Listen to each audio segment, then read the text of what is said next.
Alors, c'est vrai que moi, je suis quelqu'un de base qui parle pas énormément.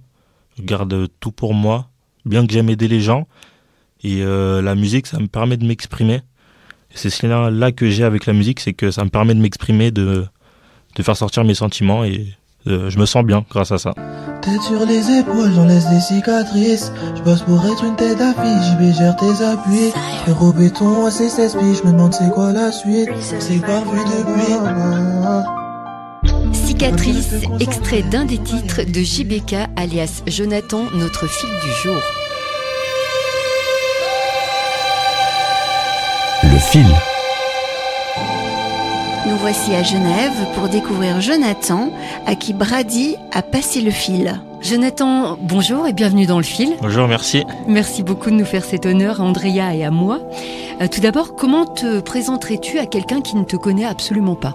Je m'appelle Jonathan, j'ai 19 ans, je fais du basket et du football américain et puis voilà. Et puis qui es-tu en vrai, si on creuse un petit peu ? Je suis quelqu'un qui aime beaucoup aider ses amis et qui sera toujours là pour conseiller, pour aider si besoin. Moi, je suis quelqu'un qui est avec l'homme, on peut dire. Avec l'homme ? Ça veut dire quoi ? Quelqu'un qui va toujours se mettre au service de ses amis, de sa famille ou même d'inconnus. Et puis c'est quoi ta situation familiale ? Donc tu peux nous dire, tu as des frères et sœurs ? Oui, alors j'ai 2 petits frères et 2 petites sœurs. Donc c'est mes demi-frères et demi-sœurs, mais je les considère comme des frères et sœurs à 100%. C'est comme ça qu'on m'a éduqué. Mes 2 petites sœurs, elles habitent au Canada avec leur mère. Et mes petits frères habitaient à Lausanne toute leur enfance et maintenant ils sont à Genève cette année. Vous arrivez à vous voir avec tes petites sœurs canadiennes ? Avec mes petites sœurs, ça fait assez longtemps, donc ça fait depuis 2019, 6 ans maintenant. On s'était perdu de vue aussi pendant ces quelques années-là. Mais maintenant on s'écrit assez régulièrement sur les réseaux et j'espère pouvoir les voir cette année. Elles te manquent ? Beaucoup, ouais. Beaucoup. Et t'habites encore avec tes parents ? Oui, avec ma mère. Et ton papa, il est au Canada, c'est ça où j'ai pas bien compris ? Alors mes sœurs sont au Canada avec leur mère, mais mon père il est ici avec mes frères et là ils sont sur Genève cette année. C'est Brady qui t'a donné le fil ? Oui. Qu'est-ce qui t'unit à Brady ? Comment vous vous êtes rencontrés les deux ? J'ai un ami d'enfance qui s'appelle Gaëtan, qui est le cousin de Brady. Donc faut savoir que Brady et moi on habitait dans le même quartier quand on était petits, mais à 2 endroits différents. Et vu que Brady avait un cousin à l'endroit où j'habitais, il descendait des fois donc où j'habitais. Et c'est de là qu'on s'est connus. Donc ça fait pas mal d'années quand même, au moins 10 ou 8 ans. Et vous êtes amis ? On est même frères, je dirais. J'allais te demander qu'est-ce qui rendait votre amitié si unique, parce que lui, il disait aussi que t'étais comme un frère en fait. On a commencé à être amis quand on s'est rencontrés. Il était super drôle, quelqu'un de très très drôle. Et au fur et à mesure, on a une relation plus forte grâce à la musique. Donc en 2020, vous savez, avec le confinement, on s'ennuyait un petit peu. On faisait beaucoup d'appels avec des amis. Et il y en a un qui a décidé de faire un freestyle. On trouve une instrumentale, que ce soit sur YouTube ou quelque part. Et de là, on écrit un texte ou une chanson, peu importe. Et avec cette instrumentale, on la présente à des amis ou pour nous. Et de là, Brady et moi, on a tout de suite aimé. Et après, on s'écrivait, ouais, viens, on fait un freestyle aussi. Du coup, on s'aidait. Moi, j'ai écrit ça, qu'est-ce que t'en penses ? Moi, j'ai écrit ça, qu'est-ce que t'en penses ? Et c'est de là où on s'est vraiment rapprochés. Ça nous a vraiment... on est vraiment passé d'amis à frères à ce moment-là, quoi. Un duo. On écoute justement un extrait de ce duo, leur tout premier son. Ils avaient 14 ans, ça s'appelle Amitié perdue, une petite séquence souvenir.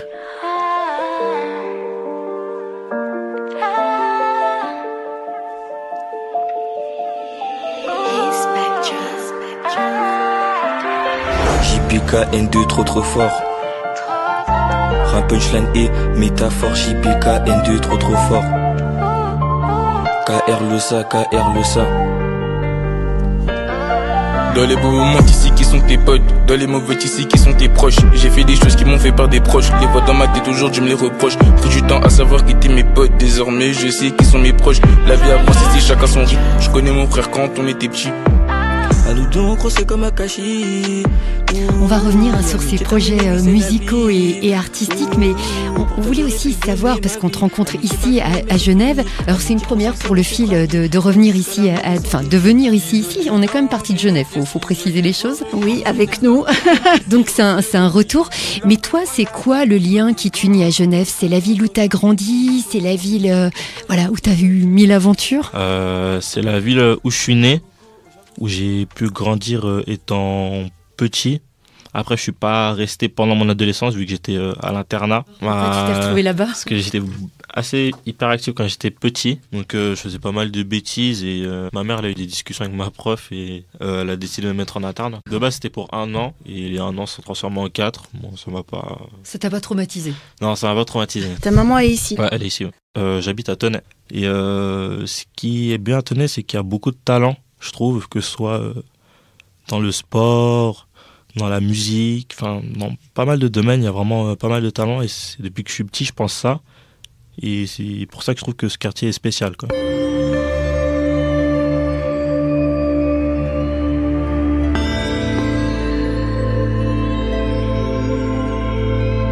Quel rôle jouent les liens dans ta vie, que ce soit avec ta famille, tes amis, les personnes qui t'entourent? Comment est-ce que tous ces liens t'ont construit en fait? Ces liens-là m'ont permis de grandir, de passer d'enfant à garçon, de garçon à homme, je dirais. Et j'ai pu peut-être pleurer grâce à ces liens, être heureux, ça m'a vraiment permis d'évoluer. Est-ce qu'il y a un lien dans ta vie, une relation, une amitié qui t'a particulièrement marqué? Et pourquoi? Oui. C'est celle que j'ai avec un de mes cousins aussi, que je considère comme un frère, il s'appelle Sana. On a grandi ensemble, comme si on était des frères, nos deux parents nous ont vraiment fait grandir ensemble. C'est quelqu'un avec qui j'ai partagé beaucoup de moments de joie. On n'a pas eu vraiment de moments tristes ou de malheur avant il y a peut-être 2 ans. Et on s'est jamais laissé. C'est vraiment quelqu'un avec qui je me vois finir ma vie, qui sera toujours à mes côtés. Ça s'est vraiment toujours bien passé entre nous. Donc ouais, ce serait lui. Tu parlais d'art, de création, et on a compris que c'est ce qui t'unissait vraiment à Brady. Mais toi, c'est dans quoi que tu t'exprimes exactement? Tu as parlé de la musique? Alors, c'est vrai que moi, je suis quelqu'un de base qui parle pas énormément. Je garde tout pour moi, bien que j'aime aider les gens. Et la musique, ça me permet de m'exprimer. J'ai commencé en 2020 comme je vous ai dit, mais j'ai aussi arrêté pendant une période, donc peut-être entre 2022 à 2024. Et j'arrivais plus à écrire, j'avais plus forcément cette inspiration-là. Et par rapport à certaines choses de la vie, et en apprenant à m'exprimer, je peux dire que c'est grâce à la musique. J'arrive à écrire, à exprimer mes sentiments via la musique. C'est ce lien-là que j'ai avec la musique, c'est que ça me permet de m'exprimer, de faire sortir mes sentiments et je me sens bien grâce à ça. Parce que t'as de la difficulté à verbaliser ce que tu ressens? C'est ça, ou à la montrer plutôt. J'arrive pas à mettre mes sentiments sur ce que je ressens. Donc la musique, ça te permet d'exprimer tout ça en fait? Oui, c'est ça. On le ressent mieux via ma musique. C'est une musique plutôt nostalgique, triste ou... Ouais, c'est vrai que moi je suis plus sur les musiques...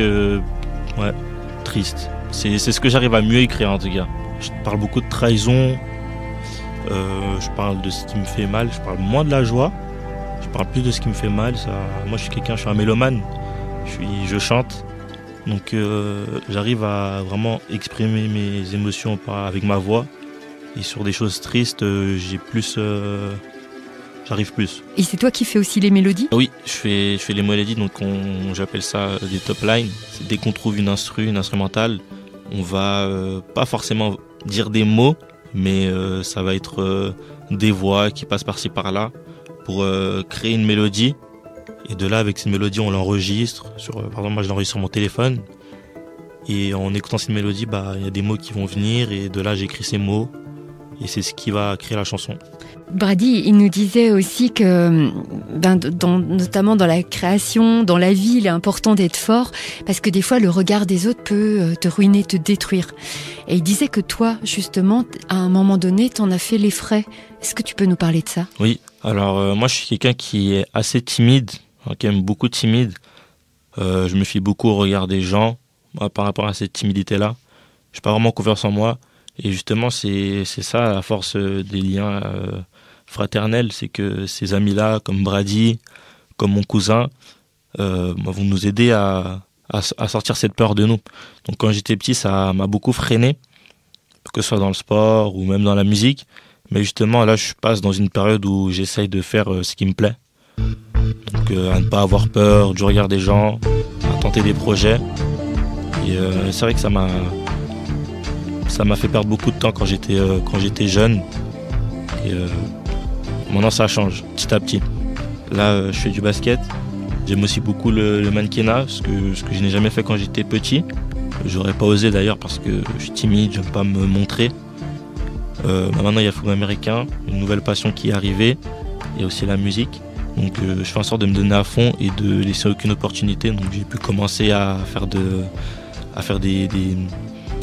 défilés dans le mannequinat.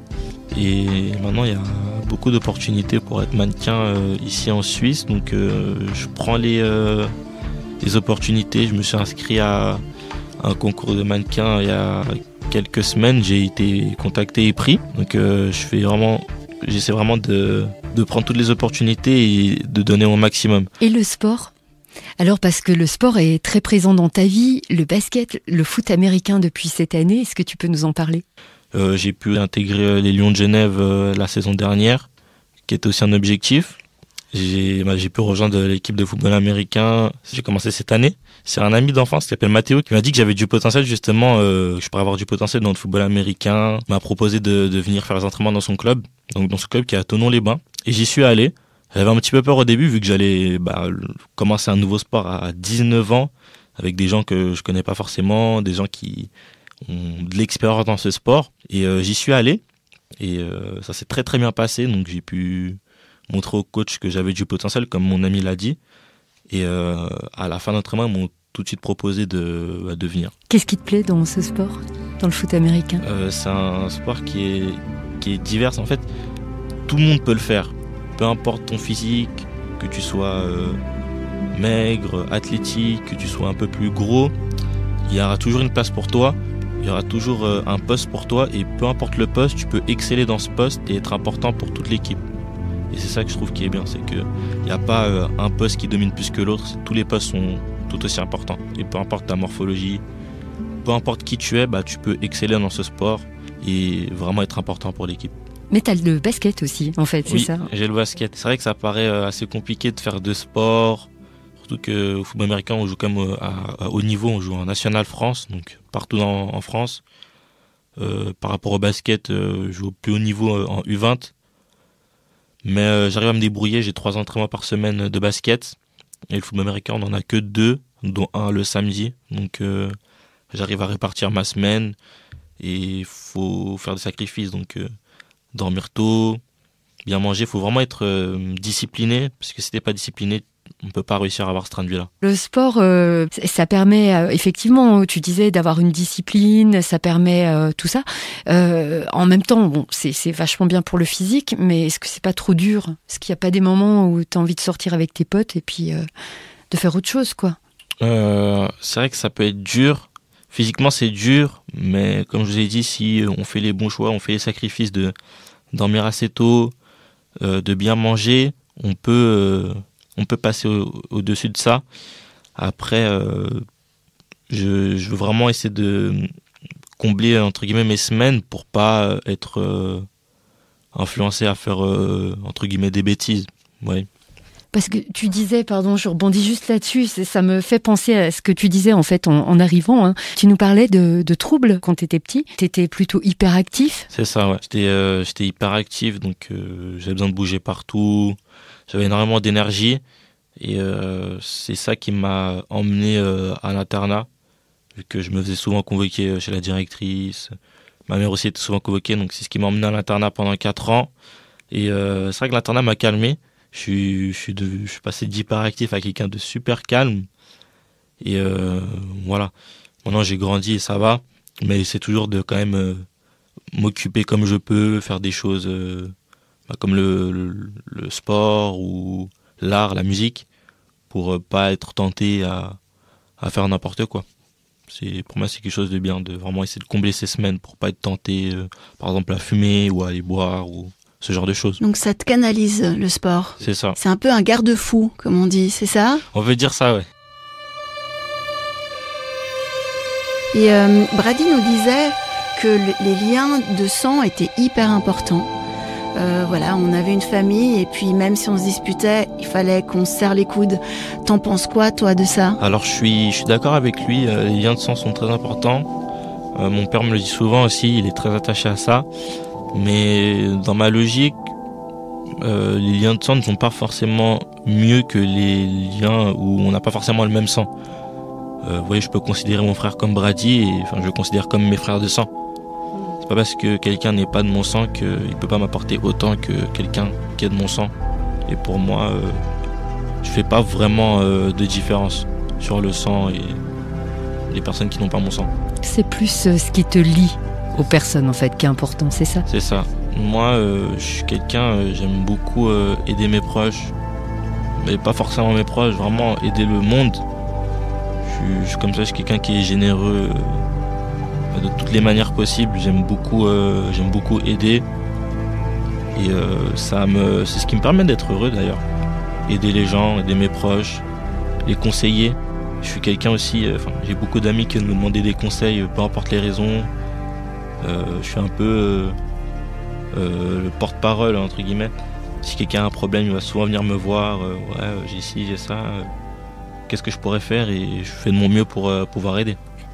C'est génial tout ce que tu dis par rapport à l'aide et on sent que pour toi c'est important et puis j'ai l'impression qu'à travers ce que tu fais, que ce soit dans le sport, même comme tu expliquais le foot américain, les postes que vous pouvez occuper, que vous êtes une équipe, une vraie, qu'il n'y en a pas un qui est supérieur à l'autre et du coup c'est de l'entraide qui permet d'aboutir d'aboutir au score quoi, d'aller marquer du point et puis de gagner le match. C'est ensemble en fait et j'ai l'impression que c'est ça qui te guide dans la vie, y compris dans la musique, quoi, que c'est ensemble. C'est ça.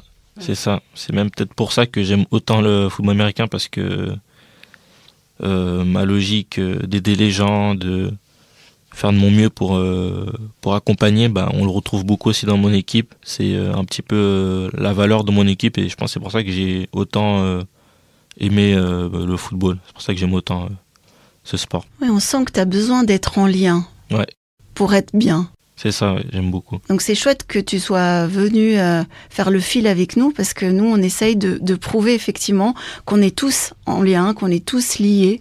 Et puis quand on t'entend, oui, c'est vrai, quoi. Toi, tu as besoin de ça. Ouais. Tu pourrais pas être tout seul.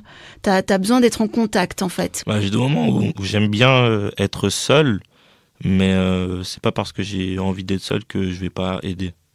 Je pense pas que je pourrais être dans un monde où je suis seul. Faut vraiment que je puisse aider les gens qui m'entourent, que je les connaisse ou que je les connaisse pas. Alors moi, dans tout ça, je suis très curieuse, si tu me permets, de savoir à qui tu vas passer le fil. Alors je voulais passer le fil à un ami qui s'appelle Joël. C'est un ami que je considère aussi comme un frère. On s'est connus quand j'ai commencé le basket, qu'il avait commencé aussi. Et de là, on est tout de suite devenus amis. C'est aussi quelqu'un qui a de grands projets comme moi et malgré certains échecs dans sa vie, malgré certaines difficultés, il n'est jamais tombé. Il a eu un échec l'année passée au bac et malgré ça, il s'est pas morflé dans la dépression, il s'est pas laissé faire et maintenant il a découvert quelque chose, la coiffure. Et voilà, il s'est lancé, il a lancé son compte sur Instagram pour couper les gens, il s'est entraîné. Il a pu décrocher un poste dans un salon de coiffure il y a quelques jours. Et je l'encourage à suivre cette voie, c'est peut-être... je le vois heureux, je le vois passionné, donc il est vraiment admirable et je prends aussi exemple sur lui, même si je lui dis pas, et même si peut-être il sait pas, il va le savoir avec cette émission, avec ce podcast. Je prends vraiment exemple sur lui et je pense que c'est la bonne personne à qui passer le fil. Très joli. Oh, merci beaucoup. Hein. Merci, c'est très très joli. Merci beaucoup. Moi, ce qui me touche beaucoup, je le dis parce que c'est du spontané, mais c'est aussi ce que j'ai ressenti beaucoup avec Brady, mais vous avez tellement d'amour pour vous, pour les uns, pour les autres, vous vous envoyez tellement des jolies ondes. C'est incroyable, bravo. C'est important. Il y a beaucoup de douceur.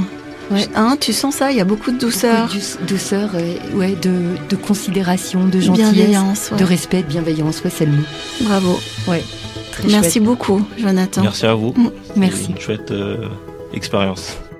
On continue donc notre route sur Genève. Nous allons voir Joël, qui sera déjà le 7e du fil, Karine, et on se réjouit vraiment de le rencontrer. Exactement. Et si vous aimez ce podcast, partagez-le, laissez-nous un commentaire sur Spotify et quelques étoiles sur Apple Podcast. Continuez à tisser des liens avec douceur et bienveillance. Alors, est-ce que le fil passera par vous ? À bientôt. À bientôt.